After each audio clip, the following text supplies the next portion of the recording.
Okay, so hello and welcome back to another coin video. And today we're looking at, well, if you're not too familiar with this country, it is called Iceland in Icelandic. So this is the country of Iceland. But as you can see, I have most of the coins that are in circulation. So I don't have the earlier coins here. I do have some. And Iceland issued their first coins into circulation in 1926.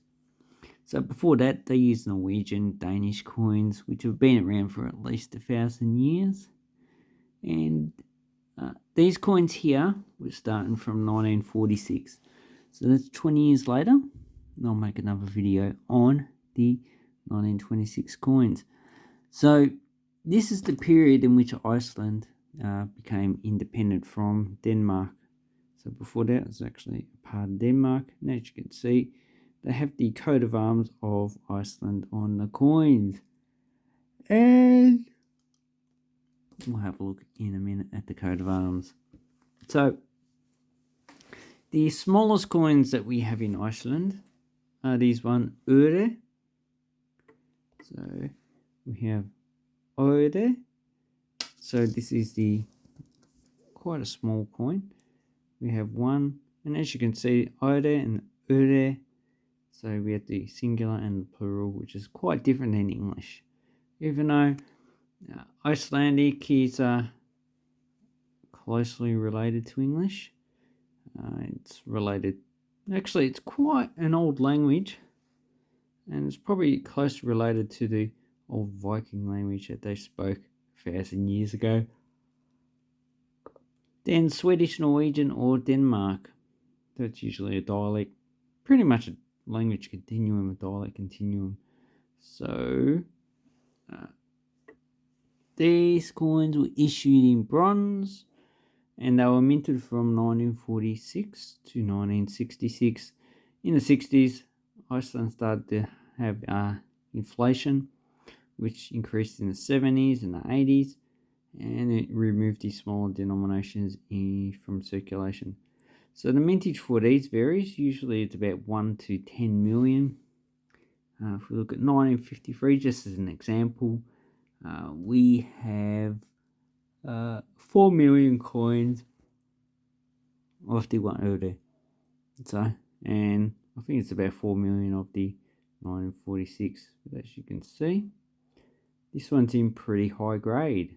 So that's actually, it looks like it has mint luster as well. So it's not really a highly circulated coin. But that's the case. These are actually not too expensive. And as you can see, the design's pretty simple. So then we have the 2 copper nickel coins.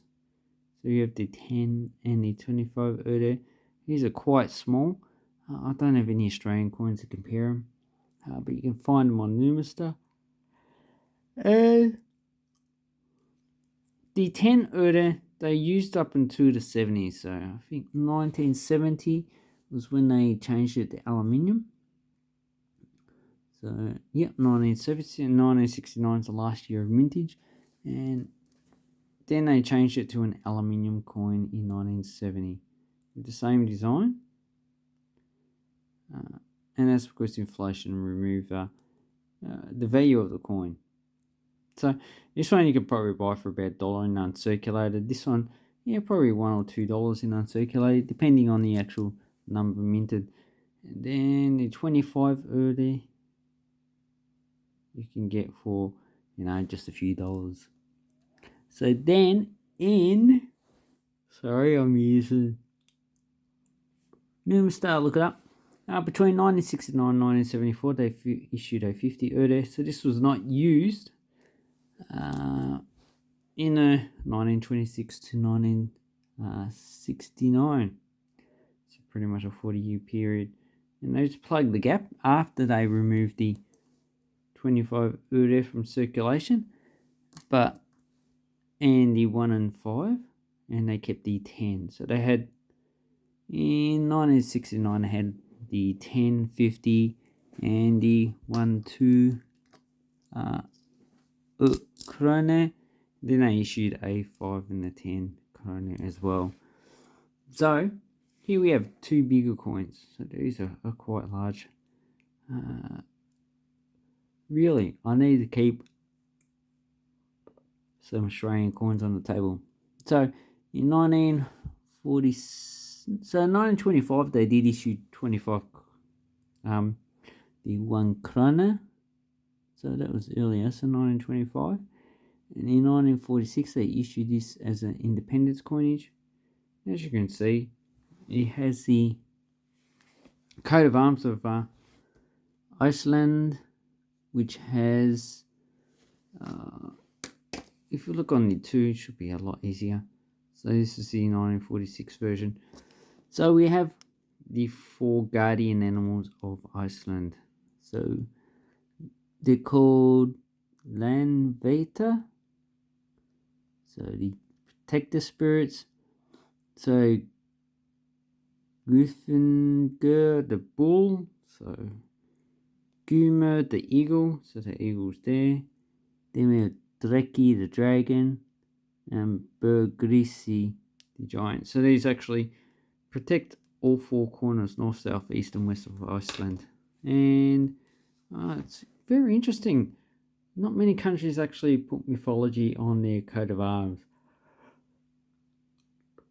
Usually they put animals or not really a story. So that's a very interesting for Icelandic coins.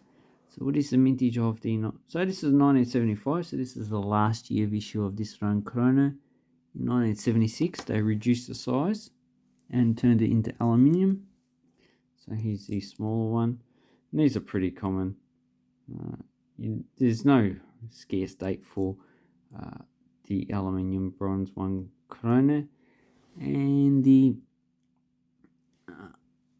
1 krona in aluminium bronze, probably the key dates is 959 and 61 with half a million. This one had a mintage of about 10.5 million, so it's not a scarce coin. Probably the coin that you're going to get most common in uncirculated grade.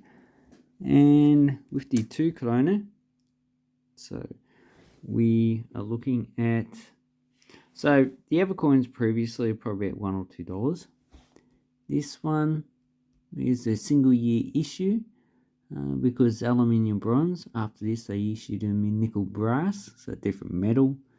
And you're probably paying about $5 to $10 for a coin like this. I had a mintage of just about a million. To get it in high grade, probably a bit hard. So probably more like a $10 coin that you're looking at here. And I don't see too many of them actually for sale. So that is up to 2 krona. Then we have the other higher denominations. So these are also not very interesting. So in 1967 they issued the 10 krona. I've no idea why they issued this one 2 years before the 5 krona. And in 1969 they issued the 5 krona. And then also in 1968 they issued the 50 krona. That was a commemorative coin. But this one here, with only the date down below, was issued in 1970.